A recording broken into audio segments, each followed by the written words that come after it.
പലതരത്തിലുള്ള കുപ്രചരണങ്ങൾ, പലതരത്തിലുള്ള negative factors ഉള്ളപ്പോൾ ബി ജെ പിക്ക് പോലും ഒരു സംശയം, 50 ക്രോസ് ചെയ്യാൻ പറ്റുമോ, മാജിക് ഫിഗറിലെത്താൻ പറ്റുമോ, അതോ ഏറ്റവും വലിയ ഒറ്റ കക്ഷി എന്നുള്ള ആശ്വാസത്തിൽ നിൽക്കുമോ? അങ്ങനെയെങ്കിൽ ഒത്തുകളി വീണ്ടും നമ്മൾ കാണേണ്ടി വരുമായിരുന്നു. ജനഹിതത്തെ, ജനവിധിയെ, ജനങ്ങളുടെ മാൻഡേറ്റിനെ അട്ടിമറിച്ചുകൊണ്ടുള്ള ഇടത് വലത് മുന്നണികളുടെ ഒത്തുകളി കാണേണ്ടി വരുമോ, മാച്ച് ഫിക്സിംഗ് കാണേണ്ടി വരുമോ എന്നുള്ളതിന് ചിത്രം വ്യക്തമാകാൻ ഇനി നിമിഷങ്ങൾ മാത്രം. 45-ൽ എത്തി നിൽക്കുകയാണ്.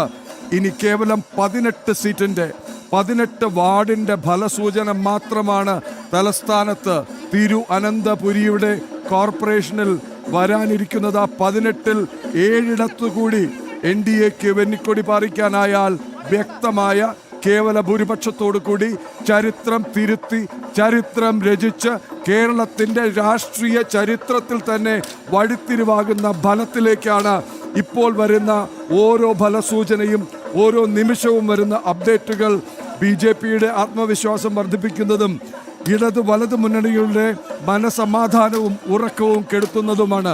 ഗൗതം. പ്രജിത് മോഹൻ തയ്യാറാണ്. പ്രജിത്, BJP പ്രവർത്തകരുടെ വലിയ ആഘോഷം ഞങ്ങൾക്ക് ഈ സ്ക്രീനിൽ കാണാൻ കഴിയുന്നുണ്ട്. കാരണം BJP ഭരണം തിരുവനന്തപുരം കോർപ്പറേഷനിൽ ഉറപ്പായി കഴിഞ്ഞിരിക്കുന്നു. 45-22 എന്ന നിലയിലേക്കാണ്. അതായത് എതിരാളികളെ ബഹുദൂരം പിന്നിലാക്കിക്കൊണ്ടുള്ള BJPയുടെ വലിയ മുന്നേറ്റം തലസ്ഥാനം കണ്ടുകൊണ്ടിരിക്കുന്നു. 45 സീറ്റുകളിൽ BJP ലീഡ് ചെയ്യുമ്പോൾ LDF 22, കോൺഗ്രസ് UDF 15 എന്ന നിലയിലേക്ക് പോകുന്നു. അതായത് എതിരാളികൾക്ക് ചോദ്യം ചെയ്യാൻ പോലും പറ്റാത്ത നിലയിലേക്കുള്ള വലിയ അപ്രമാദിത്യമാണ് തിരുവനന്തപുരം കോർപ്പറേഷനിൽ BJP നേടിയിരിക്കുന്നത്. BJPയുടെ ആഘോഷങ്ങൾ ഏത് നിലയിലാണ് പുരോഗമിക്കുന്നത്? പറയൂ പ്രജിത്ത്. ഗൗതം, ഇതായി സ്റ്റേഡിയം മുഴുവൻ BJP പ്രവർത്തകരെ കൊണ്ട് ഇപ്പോൾ നിർമ്മിക്കുകയാണ് എന്ന് പറയേണ്ടിയിരിക്കുന്നു. കാരണം ഈ തിരുവനന്തപുരം നഗരസഭയുടെ ചരിത്രത്തിൽ തന്നെ വലിയൊരു അട്ടിമറി വിജയത്തിലൂടെ BJP മുന്നോട്ട് പോവുകയാണ് എന്നുള്ളതാണ് ഇക്കാര്യത്തിൽ ഏറ്റവും അതിന്റെ ദൃശ്യമായിട്ടുള്ള കാര്യം. ഇന്ന് 30 വർഷത്തോളം നീണ്ട ഇടത് ഭരണത്തിന്, NDA ഭരണത്തിന് ഈ തിരുവനന്തപുരം നഗരസഭയിൽ അന്ത്യം കുറിക്കുകയാണ്. കഴിഞ്ഞ ഒരു 5 വർഷക്കാലം നീണ്ടു നിന്ന അഴിമതി ആരോപണങ്ങൾ, അതോടൊപ്പം തന്നെ പുറത്തു വന്ന അഴിമതി ബന്ധപ്പെട്ട സത്യങ്ങൾ, കേരള ഭരണ വീഴ്ചകൾ, ഇതെല്ലാം ചർച്ചയായിട്ടുള്ളൂ. അതോടൊപ്പം തന്നെ BJPയുടെ വികസിത അടക്കത്തിലൂടെ വികസിത കേരളം എന്ന വലിയ സന്ദേശം BJP സംസ്ഥാന അധ്യക്ഷൻ മുന്നോട്ട് വെച്ച വലിയ വികസന സന്ദേശം, 45 ദിവസത്തിനുള്ളിൽ പുതിയ വികസന പദ്ധതികൾ, തലസ്ഥാനത്തിന്റെ സമഗ്ര വികസനത്തിനുള്ള പദ്ധതികൾ പ്രഖ്യാപിച്ച എല്ലാ വർഷവും പ്രോഗ്രസ് കാർഡുകളൊക്കെ പുറത്തിറക്കി സജീവമായി മുന്നോട്ട് പോകുമെന്ന പ്രഖ്യാപനം നടത്തിയ BJP സംസ്ഥാന അധ്യക്ഷൻ രാജീവ് ചന്ദ്രശേഖരന്റെ സന്ദേശം പൊതുജനങ്ങളെ തിരുത്തിട്ടുണ്ട് എന്നുള്ളത് കൂടി നമ്മൾ ഈ ഘട്ടത്തിൽ കാണേണ്ടിയിരിക്കുന്നു. കാരണം ഒരു സാധാരണ രീതിയിലുള്ള സഖ്യരാഷ്ട്രീയം പറയുന്നതിനപ്പുറത്തേക്ക് വികസനമാണ്. തിരുവനന്തപുരത്ത് BJPയുടെ ചരിത്ര വിജയം. 45 സീറ്റിലേക്ക് BJP ലീഡ് നില ഉയർത്തിയിരിക്കുന്നു. ഇനിയും കേവലം 6 സീറ്റിൽ കൂടി ലീഡ് ചെയ്ത് കഴിഞ്ഞാൽ തലസ്ഥാനത്ത് കേവല ഭൂരിപക്ഷം ഒറ്റയ്ക്ക് നേടിക്കൊണ്ടുള്ള BJPയുടെ മുന്നേറ്റമാകും പിന്നീട് നമുക്ക് കാണാൻ കഴിയുക. നേരെ പാലക്കാട്ടേക്ക് ഒന്ന് പോകേണ്ടതുണ്ട്. അവിടെ നിന്നും വരുന്ന അപ്ഡേഷൻ, പാലക്കാട് NDA 22 വാർഡുകളിൽ വിജയിച്ചിരിക്കുന്നു. UDF അവിടെ 14, LDF 9 എന്നിങ്ങനെയാണ്. അതായത് പാലക്കാട് നഗരസഭയിലും BJPയുടെ NDAയുടെ ഭരണ തുടർച്ച ഏതാണ്ട് ഇപ്പോൾ നമുക്ക് ഉറപ്പിക്കാൻ കഴിയും. കേരളത്തിൽ ആദ്യമായി BJP ഒരു നഗരസഭ പിടിക്കുന്നത് പാലക്കാടാണ്. കഴിഞ്ഞ 10 വർഷക്കാലം പാലക്കാടിൻ്റെ മണ്ണിൽ BJP ദേശീയ തലത്തിൽ ഒരു സർക്കാർ നടപ്പാക്കുന്ന വികസന പദ്ധതികൾ എങ്ങനെ കേരളത്തിൻ്റെ മണ്ണിലേക്ക്, സ്വന്തം നാട്ടുംപുറങ്ങളിലേക്ക്, ഗ്രാമീണ മേഖലകളിലേക്ക് കൊണ്ടുവരാം എന്ന് BJP ചൂണ്ടിക്കാണിച്ചത് പാലക്കാട് നഗരസഭയെ ചൂണ്ടിക്കാണിച്ചുകൊണ്ടായിരുന്നു. പാലക്കാട് നിന്ന് ഇപ്പോൾ അരുൺ ആലത്തൂർ ചേരുകയാണ്. അരുൺ, ഈ പാലക്കാട് നഗരസഭാ ഭരണം BJP നിലനിർത്തും എന്ന് ഏതാണ്ട് ഉറപ്പായി കഴിഞ്ഞിരിക്കുന്നു. ഒപ്പം ഷൊർണൂറിൻ്റെ വിശദാംശങ്ങൾ കൂടി അരുൺ നൽകണം. അതോടൊപ്പം തന്നെ ഈ ഗ്രാമപഞ്ചായത്തുകളിൽ BJP വലിയ മുന്നേറ്റം പാലക്കാട്ട് നടത്തുന്നു. പറയൂ അരുൺ. തീർച്ചയായിട്ടും ഗൗതം, പാലക്കാട് നഗരസഭ BJPയുടെ ഗുജറാത്താണ് എന്ന് വീണ്ടും തെളിയിച്ചിരിക്കുകയാണ്. പാലക്കാട് നഗരസഭയിൽ BJP ഭരണം നിലനിർത്തുക തന്നെ ചെയ്യുമെന്നുള്ളതാണ് ഇപ്പോൾ BJPയുടെ ഏറ്റവും പുതിയ, പാലക്കാട് നഗരസഭയിലെ ഏറ്റവും പുതിയ ലീഡ് നില എന്നുള്ളത്. 23 എന്നുള്ളതാണ്.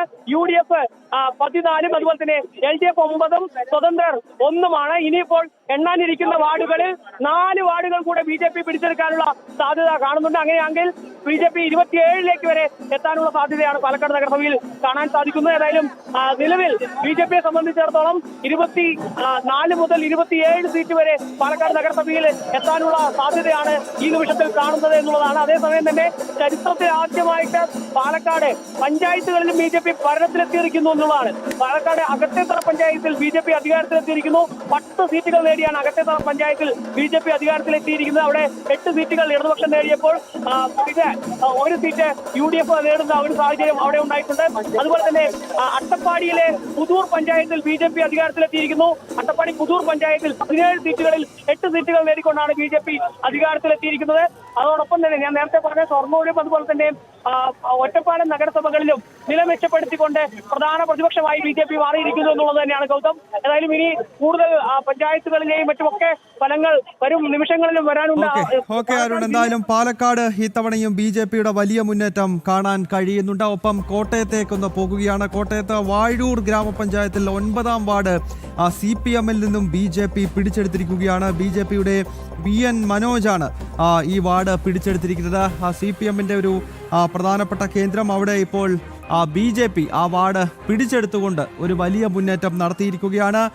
കൃഷ്ണരാജ്, എങ്ങനെയാണ് ഈ തെരഞ്ഞെടുപ്പ് ഫലത്തെ വിലയിരുത്തുന്നത്? അതായത് ആകെ കേരളത്തിൽ UDF-ന് മുന്നേറ്റമുണ്ടെങ്കിലും BJP ആണ് ചർച്ചാ വിഷയമായി മാറുന്നത്. തീർച്ചയായും നമ്മൾ രാവിലെ പറഞ്ഞല്ലോ, ഈ സമീപകാലത്തൊക്കെയും ഓരോ ദിവസത്തെയും വാർത്തകളെ നിയന്ത്രിക്കുന്ന കേന്ദ്രമായി BJP മാറിയിരുന്നു. ഉറപ്പായിട്ടും BJP ആണ് ഓരോ ദിവസത്തെയും വാർത്തകൾ ഉണ്ടാക്കുന്നത്.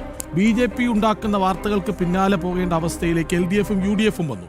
സ്വാഭാവികമായും BJP കരുത്തുറ്റ അവസ്ഥയിലേക്ക് വരുന്നതേയുള്ളൂ. അത് യാഥാർത്ഥ്യമാണ്. എല്ലായിടവും ഒരുമിച്ച് പിടിച്ചെടുക്കാനുള്ള കെൽപ്പിലേക്ക് എത്തിയിട്ടില്ല. പക്ഷേ രാഷ്ട്രീയമായി BJPക്കുണ്ടാകുന്ന കുതിപ്പ് LDF-ന് ക്ഷീണമാകുന്നു. അതാണ് എടുത്തു പറയേണ്ട കാര്യം. നമ്മൾ ആദ്യമൊക്കെ പറഞ്ഞിരുന്ന UDF-ൽ നിന്ന് വോട്ടുകൾ കൊഴിഞ്ഞ് BJPയിലേക്ക് പോകുന്നതാണ്. ഇതിപ്പോൾ കൃത്യമായ ഒരു സംവിധാനമുണ്ടെന്ന് സ്വയം അവകാശപ്പെടുന്ന CPM-ന് ഇത്രമേൽ ക്ഷീണമുണ്ടാകുന്നുവെങ്കിൽ നോക്കൂ, കൊല്ലം ഒരുപക്ഷെ മറ്റൊരു കണ്ണൂരാണ് CPM-നെ സംബന്ധിച്ച്.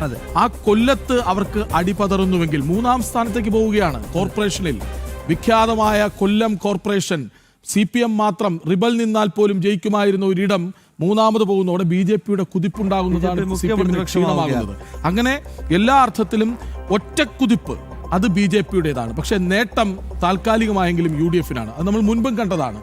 ക്ഷീണമുണ്ടാകുന്നത് LDF-നാണ്. നോക്കൂ, BJPയും ഭരണവിരുദ്ധ വികാരത്തെ BJPയും കോൺഗ്രസും വീതം വെച്ചെടുത്തിട്ട് പോലും LDF-ന് പിടിച്ചു നിൽക്കാനാകുന്നില്ല എങ്കിൽ എന്താണ് സംഭവിക്കുന്നത്? ശക്തമായ അടിത്തറയുള്ള പ്രസ്ഥാനം.